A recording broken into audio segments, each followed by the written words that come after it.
Hello, Kirby again, and welcome back to the fourth episode of Zoo Crew Revue, where I will be reviewing the third issue of Captain Carrot and his amazing zoo crew, and pairing it with the classic Looney Tunes short, Gee Whiz. As always, let's get started with the cover. The most cosmic quadrupeds of all, Captain Carrot and his amazing zoo crew versus the croaking colossus called Frogzilla. This amazing cover by Scott Shaw and inked by Robert Allen Smith depicts the zoo crew battling Frogzilla in the middle of the ocean, with Rubber Duck tied around a cruise ship trying to hold him at bay, with one last caption reading, "Better finish him off fast, zoo crew, cause there's two more behemoth-sized beasties waiting inside." Alright, let's get our pertinent data out of the way first. This issue was once again written by Roy Thomas, penciled by Scott Shaw, inked by Robert Allen Smith, letterer Ben Oda, and colorist Carl Gafford, with editor Dave Manick. This issue had a cover date of May 1982 and had an on-sale date of February 25th, 1982. Our issue opens with a series of sound effects coming up over a hill. Bounce, vrrr, sproing, clomp. As the sound effects get bigger and bigger, they finally reveal the zoo crew. All the while, our omnipresent narrator talks of how this book can be just as avant-garde as Eisner or Kurtzman, while begging the zoo crew to slow down as they come closer and closer to the camera, because his narration isn't over yet. While making their way down the road, Captain Carrot challenges Fastback to a quick race. "I just realized, Fastback, this is like that old story. You know, the one about the tortoise and the hare? What? Shucks, so 'tis. It's gonna have the same little old ending, too." So I do like the little bit of ego that Fastback has going for him, but the two don't see the Hamtramck train that they are racing towards, as the rest of the zoo crew looks on in horror. But Captain Carrot and Fastback are quickly saved, almost unnoticed, by Rubber Duck and Yankee Poodle. All the while, Pig Iron is sweating his guts out going, "How about me? I'm the animal of metal and all, but we've come a long way from New York, and I got a lot of way to lug." But luckily, Alley Cat Tabra helps the swine out by fashioning him up some magical roller skates. "Anybody see a roadside roller disco around?" So, just in case you were forgetting that this definitely took place in 1982. The zoo crew arrive in Whartonton, D.C., where President Mallard Fillmore is giving a speech and awarding the zoo crew a plaque for the Starro encounter, to which Captain Carrot says, "We're honored, Mr. President. The plaque will look swell on that wall of our headquarters."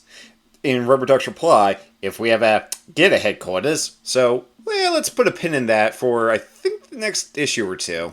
And before Fillmore can give more of a speech, he is interrupted by a terrible booming voice, revealed on the next page to be coming from the Ling Kid Memorial. As the voice continues, "I thought having the statue of Abraham Lincoln address you would get your attention, Zoo Crew. Brother Hood speaking, founder and general manager of the secret cabal known as Acrostic. Arrogant cutthroats repeatedly and outrageously subverting this innocent country." So first off, the Abraham Lincoln statue, much better joke than the awful Tim Burton Planet of the Apes ending. And, okay, so now Roy Thomas is just fully leaning into Acrostic is going to mean something different every single time. I'm down for it. I like a really good wordplay. So after the zoo crew has interrupted Brotherhood reiterates that he will be taking over the United Species of America. "3 of my special operatives are even now set to conquer the land, the air, and the sea. Either you can all go live underground till I conquer that too, or you'll have to fight my agents in the following convenient locations." So following that threat, Captain Carrot and the rest of the guys are all jumping over themselves to team up with Alley Cat Tabra. "We'll split into 3 teams. Alley Cat Tabra, you come with me." "No, with me." "No, me." "Can't you see she's just itching to team up with me?" All the while, Yankee Poodle looks mighty ticked off, being treated like chopped liver. Captain Carrot resolves it by saying, "I'm captain of this squad, so I'll settle the matter in a true leaderly fashion. Alley Cat Tabra, you come with me." Yankee Poodle snorts, going, Does anybody want to team up with me? I will, Ms. Rover. I never was real particular. So, hey, again, Fastback, he's at least trying to make some waves with the member of the team who's the hardest to deal with. While Pig Iron and Rubber Duck make up the third and final team. Let's go, bud. There's too much dialogue around here for me anyway. You could say that again, if there was room. So, nice little playing with the constraints of the comic book. I enjoy that. We now launch into Chapter 2 of this issue as Alley Catabra and Captain Carrot get their own logos, a la some Silver Age Justice League stories, and Fly the Fiendly Skies. So the two are in a boring 727 in their civilian disguises, with Captain Carrot reasoning that the acrostic agent is likely to show up here because we can't get much higher in the air than we are without tripping over leftover tiles from the space shuttle. As we get a look inside the jet, the narrator gives us some pretty basic jokes of the joys of air travel as Captain Carrot continues just to get more and more airsick. And Alley Catabra tries her best to help distract him, and not even trying to think of the next issue of Just a Lot of Animals can help our hair-sick hero. The pilots are quickly revealed to be a moose and squirrel as a giant talon rips through the cabin, with Alley Catabra going, "With so much confusion, nobody'll see my magic wand to change me to Alley Catabra. Or me to Captain Carrot. Nice trick. How your mask and pants just pop up like that. You must tell me how you do that sometime." "I will! As soon as I figure out myself, come on!" So just a total quick sidebar. One of my favorite things in the Smithsonian Natural History Museum is that in the taxidermy section there is a moose and flying squirrel right next to each other, and I understand that is a joke that has basically died with my generation, but it still makes me laugh and I appreciate it. And going back to the story, as Captain Carrot and Alley Catabra go to fight in the air, Alley Catabra does make sure to repair the boring 747 hull so not all the rest of the passengers just don't go flying out. The giant talon is revealed to be attached to the proportionately giant buzzard, who introduces himself as such. "Yesterday I was a jailbird in a gilded prison cage where I've been cooling my heels since the late 1950s.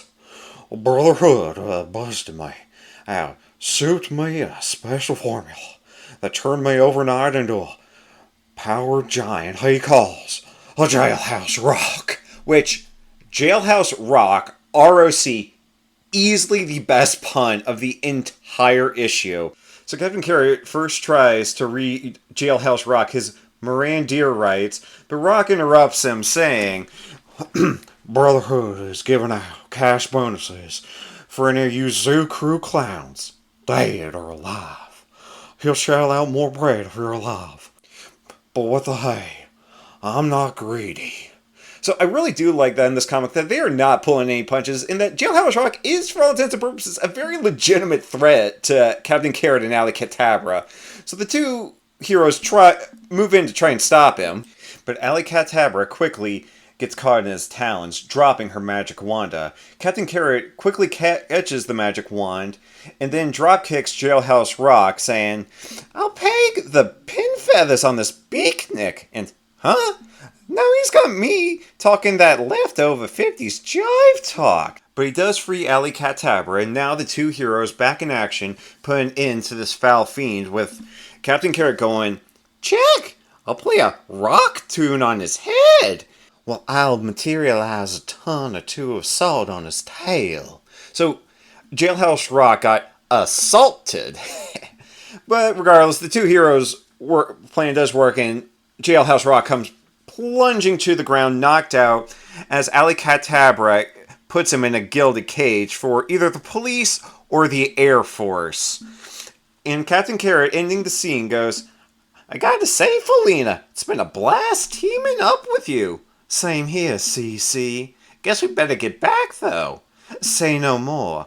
A wave of my magic wanda, and we'll be faster than you can say, whoop," ending the second chapter of our story. And now for chapter 3 of our issue, with Fastback and Yankee Poodle in See America Furred. And what's the only thing worse than air travel? It's gotta be a charter bus, which, quick note that in the Series 52, it is shown that in the main DC universe, charter buses actually have Fastback as their mascot. So, hey, any Captain Carrot reference in the main DC universe, definitely appreciated by me. In her civilian identity, Yankee Poodle thinks to herself, imagine me, Rover Barkett, well-known celebrity interviewer, traveling coast to coast in a bus for Pelican's sake. Thank heaven nobody's recognized me. I never live it down. And where's Timmy Joe Terrapin? He's not just slow, he's immobile. Of all the laid-back losers I could have teamed up with. He left for the restroom an hour ago. Of course, it did take him 20 minutes to get there, but still.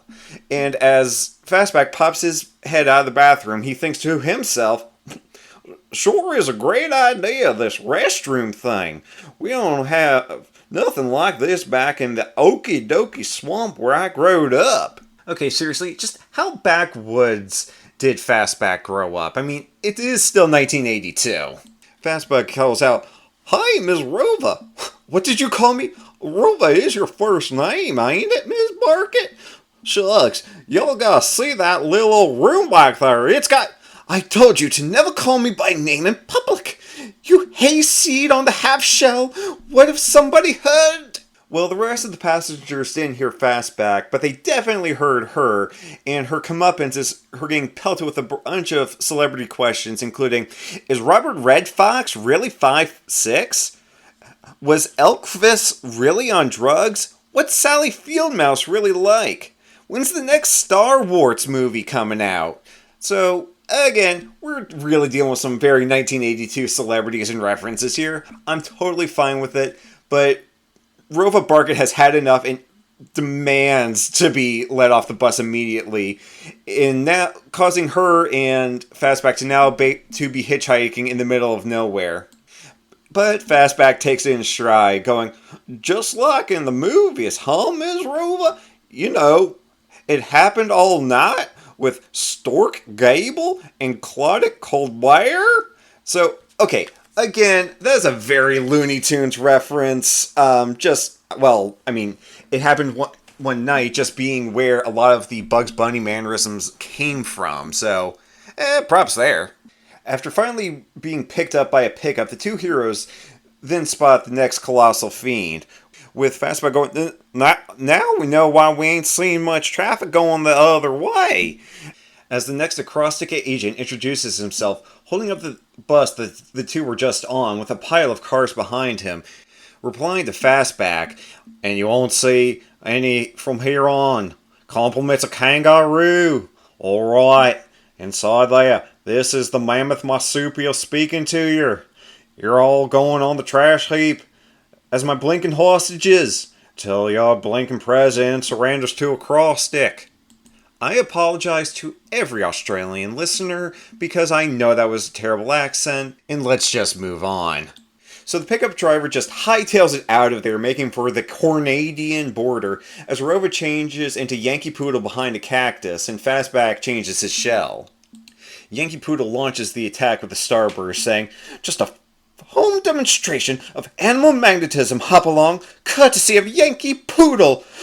Now that y'all got his attention, Miss Poodle, why don't y'all stand back and let Fastback take him? In my friction-proof costume, I can run faster than a speeding bulldog. And if I ain't quite as powerful as a locomotive, I ain't exactly chop chitlin either. As Fastback races on, Yankee Poodle tries to warn him, Fastback, no! Watch out for his tail! And Fastback gets tail whipped onto his back, with Kangaroo threatening, you won't be going nowhere. From now on, you're a blinking soccer ball with legs. Ever since Brother Hood turned me into Kangaroo, I've been waiting to put me blinking foot down on something, and it looks like you're it. To which Fastback thinks to himself, I'm helpless, 'cause I fell on my back. Looks like the end. And here I was thinking, it's barely past the middle. On page 13 out of 26. But luckily, Yankee Poodle does save her teammate with her power of attraction to prevent him from getting squished on. Kangaroo informs the two of the bounty on their heads. Slutty? And my pop always said I'd never be worth nothing. Kangaroo starts going after Yankee Poodle, who's blasting back at him with her star power. Fastback then tries to get the mammoth marsupial's attention, with Kangaroo retorting, So help me, I'm gonna smash you so flat. Brotherhood can use you for a wall-to-wallaby rug. Fastback then dashes out of the way to reveal a sign saying Coyote Canyon as Yankee Poodle uses her powers in tandem, causing Kangaroo to fall into the canyon in a perfect recreation from a Wile E Coyote cartoon. Hint, hint. As the scene closes out with a giant crash. Shucks! Guess I'll never know how much I'm worth. Tuttle, I wouldn't touch that line with a 10-foot polecat. Come on, let's head east. So this chapter really solidifies that Fastback is my favorite character, because he just kind of takes everything in stride and doesn't let things bother him too much. Well, it also solidifies that Yankee Poodle is easily my least favorite character, because she is just always so mean and stuck up and kind of a bitch. Oh my god, I wonder if that was intentional. At least she did save Fastback's life, and the two worked together when it mattered most, so at least she isn't wholly irredeemable. Now on to Chapter 4 with Rubber Duck and Pig Iron and Don't Make Waves. So these two members of the Zoo Crew really lucked out in terms of travel, as they are by the pool on a giant cruise ship, with Rubber Duck saying, You really think this is the way to track down Brotherhood's seagoing super agent Pig Iron? I mean, it's a big ocean, and the SS Lust Boat only goes 3 knots an hour. Who cares if nobody from across stick shows up? That's just a weight off my mind. And I do better with weights with my arms anyway. As he effortlessly bench presses 500 pounds with one arm. So also in this panel, there is a fox in a bikini that Scott Shaw looks like he drawn just a little too much. As a dog in sunglasses smoking a cigarette with a holder thinks to himself, Imagine me, Pointer X Toxin, star of stage, screen, and underground comics, reduced to taking a singles cruise. Oh well, it's good research for my new book, Beer and Loafing on the High Seas. So who in the target demographic for this book is going to get that joke? I didn't even know Hunter S. Thompson until late high school, early college? Anyway, Pig Iron ponders, By the way, how come you came on this cruise as Bird Rentals instead of Rubber Duck? We're answered that as Bird Rentals is surrounded by a swarm of attractive fans, and he can only say, I don't know. Meaning that if the foe wasn't about to show up, this feathered actor was about to be a terror on this singles cruise. Our narrator humorously comments, Fortunately for our stalwarts, the starstruck young ladies can neither hear very well nor can they read comic book captions, and soon, what a washout. By the time one of Brotherhood's hoods attacks this tub, he'll be collecting rent on the rest of the world. We get a quick cameo of Ted Lang as a bear, thereby exhausting my knowledge of the Love Boat, as the two heroes are then greeted by the yacht's captain.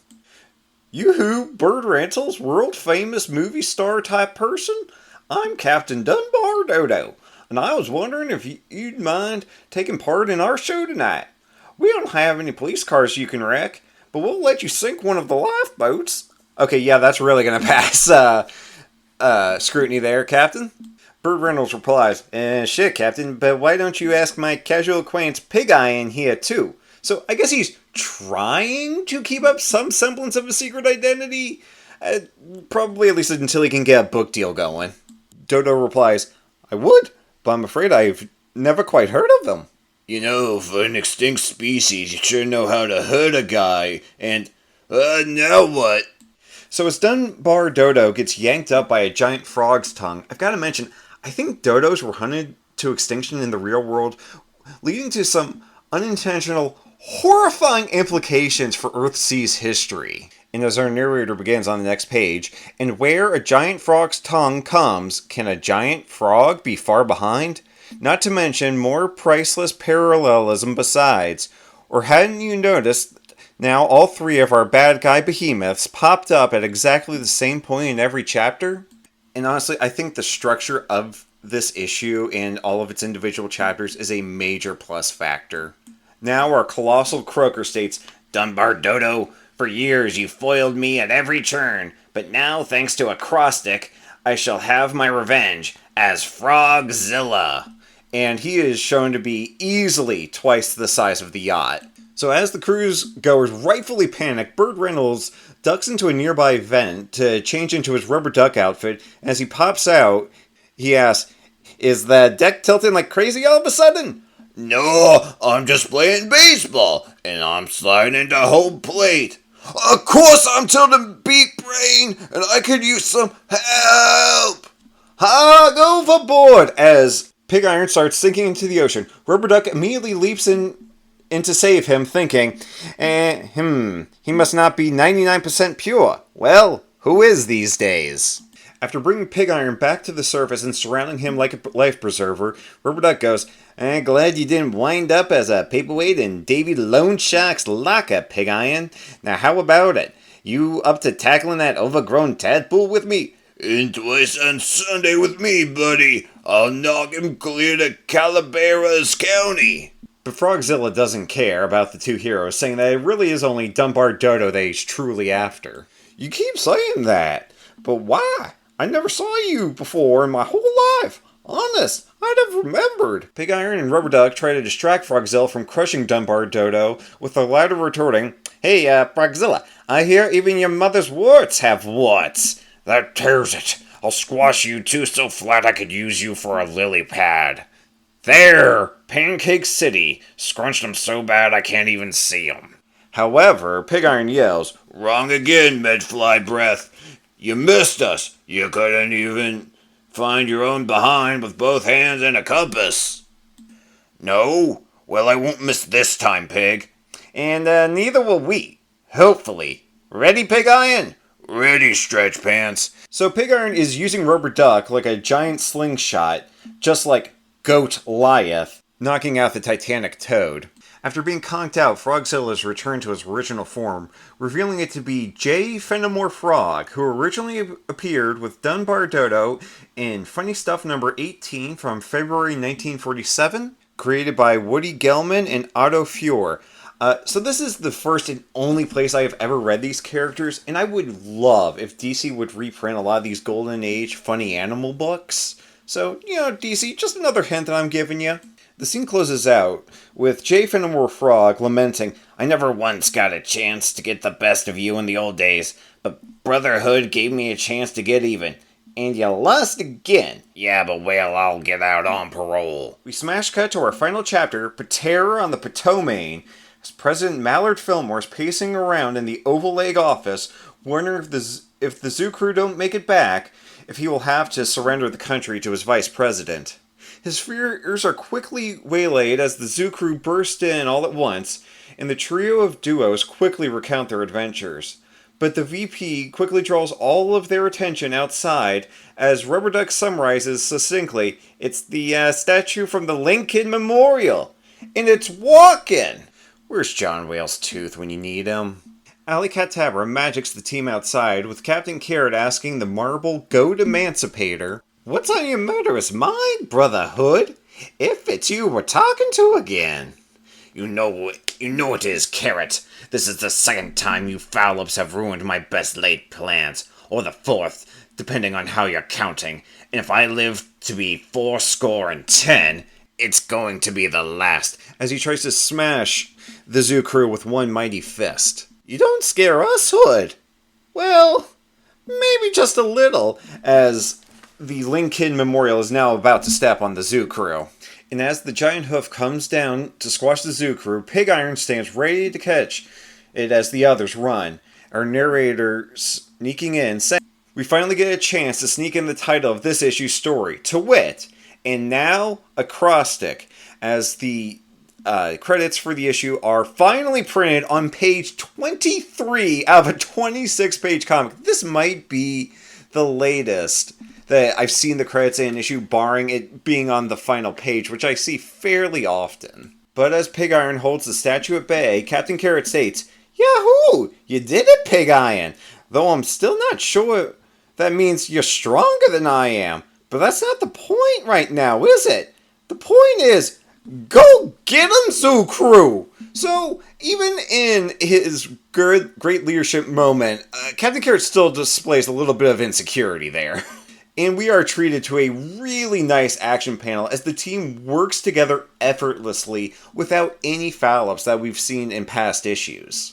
Rubber Duck wrapping himself around the statue's arm and leg, Alley Cat Tabra mobilizing the other arm with magic as Fastback keeps the other leg busy, and Yankee Poodle is blasting at the statue. Captain Carrot finishing the battle by taking a leaping kick, taking the statue's head off, quickly revealing that there was more than just a microphone in the statue, but Brother Hood himself. Pig Iron threatening, "Yeah, you're lucky you caught us on one of our non-violent days, Hood, right?"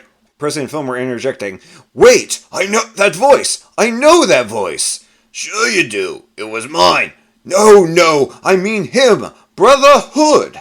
"Yeah, well, my mask glued on. Wild horses couldn't get it off." So I'm taking that as like a little Baron Zemo nod. But Alley Cat Tabra, with a flick of her wand, dispels the mask, revealing it to be President Fillmore's brother. Once a foul up, always a foul up. The main action of this issue ends with the Zoo Crew and an incarcerated Brother Hood cleaning up the battle as Captain Carrot ponders his next issue of Just a Lot of Animals, which is a parody of the Justice League fighting the Weapons Master, but this time the giant robot has Mickey Mouse ears on top of its head. In our epilogue, the narrator goes, "We surreptitiously switch our scene to a certain secluded part of the Okie Dokie Swamp, many miles to the south, a place of mystery, menace, and general muck. On April 23rd, 1923, old Alfred E. Newgater trudged downriver toward that very spot, corncob pipe in his mouth, and a dream in his scaly head. He had heard a buried treasure waited there for the one who was brave enough to venture forth into the swamp's remotest part to find it. The last thing anyone ever heard from him was a blood-chilling, milk-curdling shriek, indicating that either he had found what he was looking for, or else that it had found him. We said he was brave. We didn't say he was all that bright. Next issue, it will take a heap of action by the Zoo Crew, as well as the wisdom of Solomon, Grundy that he might have been, to get them safely through the swamp. Things being how they are, but then we don't want to tell you anything at all about next issue's foe, except maybe that his name is Mud." So I love that in the final paragraph, Thomas got through some clever wordplay, got some nods to the Heap, who was comics' first mug monster, Solomon Grundy, and the Swamp Thing. Just really clever and a really cool and eerie way to end an issue. So I have to say that this was a really fun issue that wisely broke things up so no scene overstayed its welcome. It really got to showcase everyone and felt like the first true ensemble issue, and it really had them work well as a team. If last issue was a Fantastic Four parody, then this is a clear Silver Age Justice League romp, with the team breaking up in pairs to take down a series of adversaries towards one larger goal, and each member getting their own logo with, some nice little character interactions throughout to help kind of make them a little more than the two-dimensional characters they could easily be. But if there was one downside, it is that I don't think we needed the Brotherhood reveal, at all. We easily could have kept this a secret or just a non-entity question for the remainder of the series.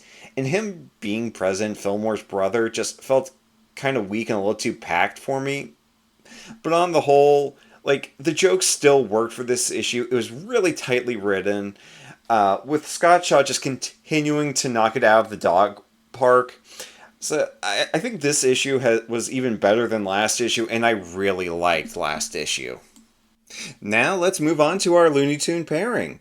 So this issue gave me a lot of options to work with where I easily could have done Michigan J. Frog in One Froggy Evening or Porky's Adventure in Wacky Land with the Dodo. But with the nods to Coyote Canyon and how Fastback and Yankee Poodle defeated Kangaroo, I knew it had to be a Roadrunner short. So, Wile E. Coyote fills out my top 3 Looney Tunes characters behind Daffy Duck and Yosemite Sam. He's clever, he's determined, he's resourceful. His delivery of super genius in Operation Rabbit slays me every single time. And he has some of the best eye acting out of all the Looney Tunes, because when he knows that he's about to get hurt, his eyes tell the whole story. And while I love these Roadrunner cartoons, picking just one was hard, because if you watch a bunch in a row, they tend to run together. However, in the end, I decided to pick the pair's 8th short, Gee Whiz, because I felt it hit a lot of the great gags and the peaks that the series of shorts has to offer. So let's get the pertinent data out of the way. This short was originally released on May 5th, 1956, directed by Chuck Jones, and this was actually the last time he was credited as Charles M. Jones. I believe it was Leon Schlesinger who wanted them to use their more formal proper names to kind of give an air of professionalism, but he eventually relented on that. Story by Michael Maltese, produced by Eddie Selzer, music by Mitt Franklin and an uncredited Carl Stalling, animation by Ben Wassam, Abe Levitow, Richard Thompson, and Ken Harris, layouts by Ernie Nordley, and backgrounds by Philip DeGard. So the plot for this short is the same for all Roadrunner shorts. Wile E. Coyote is hungry and wants to eat the Roadrunner, with the real joy just being all the gags and the variations of the gags. And I gotta say, before I forget, the backgrounds in this short are much more expressionistic than some of the more painterly renditions of the American Southwest from the earlier shorts. So this is really kind of keeping in line with a lot of Chuck Jones's work at this time, which is moving further and further away from any Disney influences on his art. The short begins with a clever little title sequence as Wile E. Coyote is hiding behind a billboard with the short's name before he runs out into the road to chase after the Roadrunner, getting hit by a truck with all of our credits on the side, and then a box showing Chuck Jones' direction, falling out and hitting him again. And our dog-Latin names for Wile E. Coyote and the Roadrunner in this short are Edius, Birdies, and Delicious, respectively. I have 2 friends who are or were Latin teachers who are yelling at me right now, and I do not care. So after initially being outrun by the Roadrunner, who pulled a 90-degree U-turn, Coyote holds up a sign just saying "Egad," and then holds up another little sign that just has double exclamation points before he begins his plans for the episode. So Coyote's first plan, again with this being the 8th short in the series, is just, I'm just going to shoot the Roadrunner with a rifle. However, the bird outruns the bullet, causing it to screech in midair to a halt and drop to the side of the road. So, of course, when Coyote picks it up, it explodes in his face. So his second plan is to get a 1-sheet Acme triple strength battleship steel armor plate to just stand in the middle of the road to stop the Roadrunner. Roadrunner just barrels right through him, leaving a Roadrunner-shaped hole right through the plate, and Coyote, who can only just slink away nervously. Third plan. As the Roadrunner is eating some dirt on the side of the road, Wile E. Coyote lights a stick of dynamite tied to the end of a fishing pole and casts it, only for it to completely miss the Roadrunner and roll underneath a boulder as it explodes, causing the boulder to fly in the air and crush Coyote. So, fourth plan. Wile E. Coyote buys 1 Acme Batman outfit. No, not like that. It's going to be about another 15 years before Warner Brothers bought DC, for him to glide in the air. So after leaping off a cliff to try it out, he turns out to actually do it successfully and just starts smugly flying through the air with his eyes closed, which causes him to hit the side of a mesa, causing the wings to peel off before he falls into the canyon below. Of course, flapping his arms in a futile attempt to try and save himself. So I think this is the only Acme product that was successful and did not backfire on him. And he was really only done in by his own hubris. He didn't even try to use it against the Roadrunner here, and I think is easily the standout gag from this short. Fifth plan. Coyote gets on a high tree branch with an Acme anvil and a giant rubber band. So as he tries to keep himself up on the branch with his legs, the anvil is too much for the rubber band, so causing him to fall through the road with the anvil, and is then rubber banded back up to hit his head on the tree branch. Sixth plan. Coyote attaches a stick of dynamite to the end of one of those extended boxing glove things and tests it out a few times successfully. All good. However, when it's time to put the plan in action, he lights the fuse of the dynamite to shoot at the Roadrunner, but the spring instead throws him back through the wall of a mesa, with the exploding dynamite coming in right behind him. Seventh plan. And I gotta say, it is a real shame that Wile E Coyote is more well known for his failures in catching the Roadrunner than he is for his excellence at painting, as he puts a giant canvas in the middle of the road and paints a destroyed bridge, having already put up a "Stop! Bridge out!" sign. The Roadrunner just once again barrels through the canvas and continues on his merry way. However, when the Wile E Coyote tries to follow him, he runs into the painting and falls into the deep canyon he just painted. Eighth plan.